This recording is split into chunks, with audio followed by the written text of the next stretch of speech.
دا د خوست مرکزي زندان دی چې د اسلامي امارت زعیم امیر المؤمنین د ځانګړي فرمان په اساس ورڅخه 183 تنه بندیان آزاد شول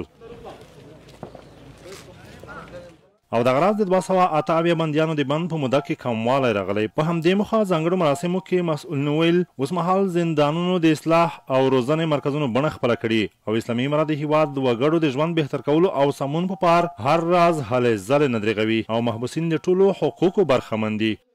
زندانونو چارو سمون ادارې لخوا نه په زندانونو کې ډېر سهولتونه بندیانو ته برابر شوي دي.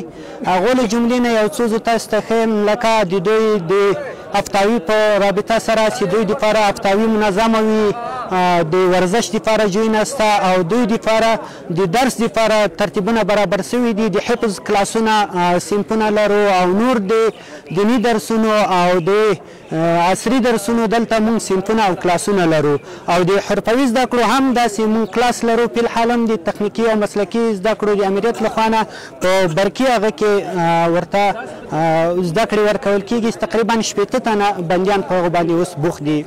بندیانو د محبس مسؤلینو غوره او نیک چلند ستایي او زیاتولی چې ټول اسانتیاوې او امکانات په زندان کې برابر شوي او هم محبوسین دیني عصري او حرفوي زده کړو ته لاسرسی لري.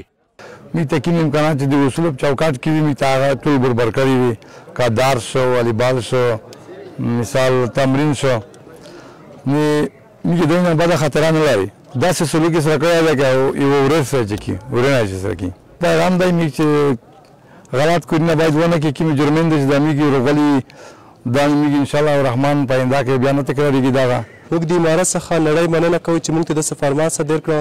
دلته موږ ته تمرینونه هر انجینري ډېر بخښونه یې روان کړي دي او دلته حفظ دی. موږ سره بیخي داسې ښه سلوک کړی دی چې بیخي لکه ورونو سره. دې ځای نه چې موږ اوس انشاءالله په پوره ډول سره اصلاح شوي یو په راتلونکي کې به انشاءالله داسې تېروتنې موږ نه تکراروو او بل د پرسنل څخه هم زیاته مننه کوو چې موږ سره په هره برخه کې ډېر ډېر کومکونه کړي دي. هیله د نه وي چې لا هم د خوست مرکزي زندان کې شاوخوا 800 محبوسین د بند موده تېروي چې له ډلې 18 هم شتون لري.